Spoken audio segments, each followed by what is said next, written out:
huge, hungry surfers in the lineup. Malia, Courtney, they want to advance into the quarterfinals, but Steph Gilmore, she's got that 7th world title in her sights. It's so close. So Malia on that backhand, sharp surfing. See that spray? Second bang off the lip. Is lucky to keep that nose up out of the water.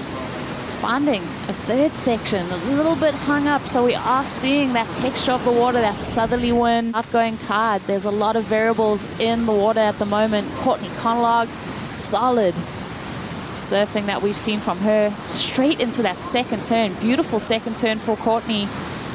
Doesn't complete the whitewater climb. Back at the Roxy Pro France, and Steph Gilmore in that yellow Jeep leader's jersey, up and riding, working through some difficult sections here, but making the best of it for the 6-time world champ, wanting a 7th title. So that's going to be her start. That's going to be her opening number, Kuiper along with Rosie Hodge for the call. And this is a big heat, Rosie.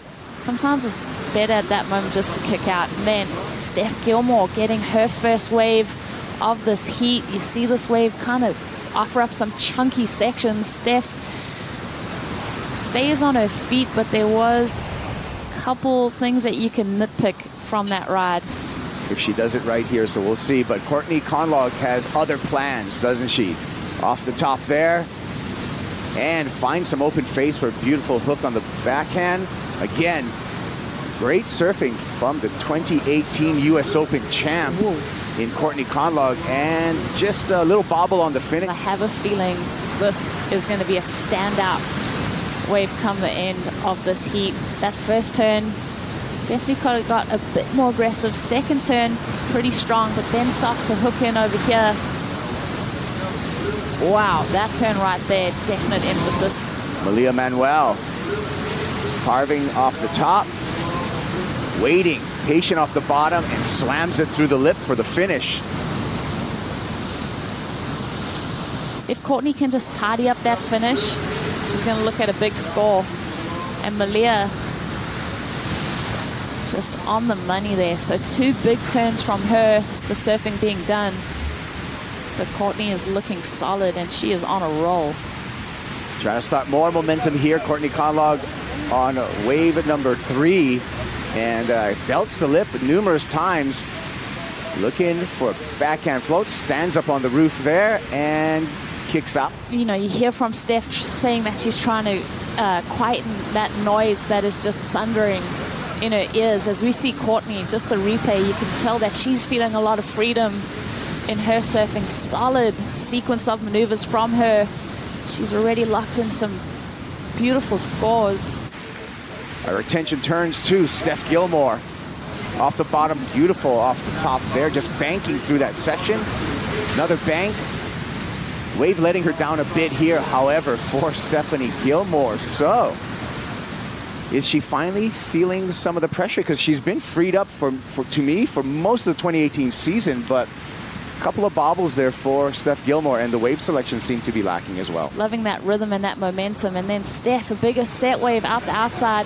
She banks off that wave. Could have kind of released the tail a little bit more, but just wants to find that open face. She doesn't want to get too far left behind. Conlogue. Aggressive turn there. Looks like she was wanting to spin that thing into reverse, but goes down. Courtney Conlogue would love to be a spoiler here. The ferocity of Courtney Conlogue, just a really, really focused competitor. Once you get to this inside, you got a really nice canvas, and you can get some really solid turns done in here. There's zero current, and it just cleans right up. We'll see right here as Court's on the inside.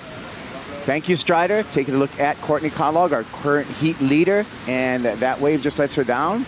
But she's going to, she doesn't stick with it. She wisely kicks out. I think it's a repositioning thing there for Courtney and Strider. You know, that little perspective there just shows you that the sheets are kind of pulled tight on that inside. There's not as much ruffle on the water. That rip is pulling the surfers out.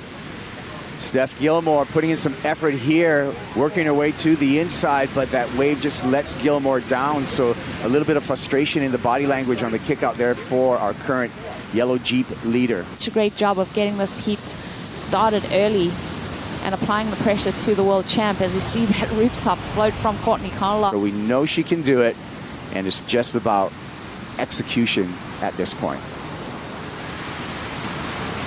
Gilmore up and riding. Banks off the top, winds up off the bottom, another bank on the backhand. Two big maneuvers. Get another look at it. So taps it there. That second turn was the standout maneuver for me. Malia Manuel up and out. That's Steph's best wave so far. So looking at her scoreline, the 3.57, the 3.33, she's definitely going to better those numbers. And here we go, Courtney. Just so tapped in to this bank at the moment. Searing turn there from her. Wow, she needs to just finish off these waves, and she's going to get well rewarded. The world title race will continue on to the Beach Waver Maui Pro. Speaking of Maui, one of the residents of the Hawaiian Island chain from Kauai, Malia Manuel, wants to make sure she gets into the quarterfinals. Nice performance here, looking to better a 4.33, and she may just be on her way.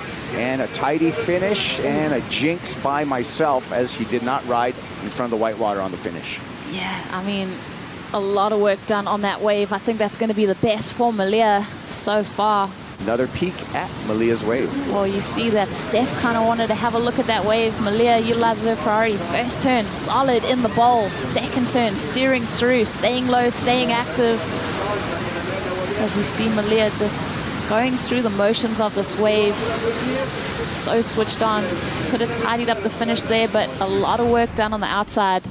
Look at that beautiful style and technique. Halo of spray. A little bit of the surfing that we've come to love from Malia. Gilmore looking for that score. That time is just going like lightning for Steph Gilmore right now. That 2.5 minutes on the clock, that's a blink of an eye for her. She needs to find that 8.33 to advance. There it is. Good looking wave for Gilmore. Nice snap off the top. Nice steep face. Let's see this one more time through. Well-paced surfing for Steph Gilmore. Coming through the inside section.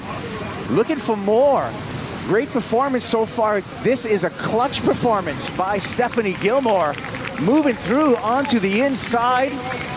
More turns for the 6-time world champ. And she kicks out. That was a great effort. Best wave of the heat, Cops. Now we're going to take another look, Rosie. Steph Gilmore, solid. Bottom turn into that crack. Second turn, searing. So 2 huge maneuvers. A third right there. Best wave of the heat. I'm calling Capos are going to go excellent. There is potential for that number to drop for Steph to see in an advancing position, because that was beautiful surfing. Clutch performance, high pressure moment, and Steph Gilmore is handed the opportunity. Watch this. Oh, watch Courtney watching Steph as she just winds up and lays down that rail. So beautiful in the flow, especially when we get to see it in slow motion, Rosie. Yep, and Steph Gilmore, I mean, think about the pressure. Think about what's going through your mind. Live action with the heat leader, Courtney Conlogue, goes vertical on the whitewater there. And just a kick out. But the big conversation is the number that's going to drop for Stephanie Gilmore. Was that enough? Oh, the score's in, an 8.27. Not enough for Steph Gilmore. She's eliminated from competition, and the world title race is going to continue on to the Beach Waver Maui Pro. Wow. You look surprised, Rosie. I'm just taking it in and just realizing the implications. Like you said, that world title moves on. Lakey Peterson is coming up next. Can she take this opportunity and seize it and go all the way in this event?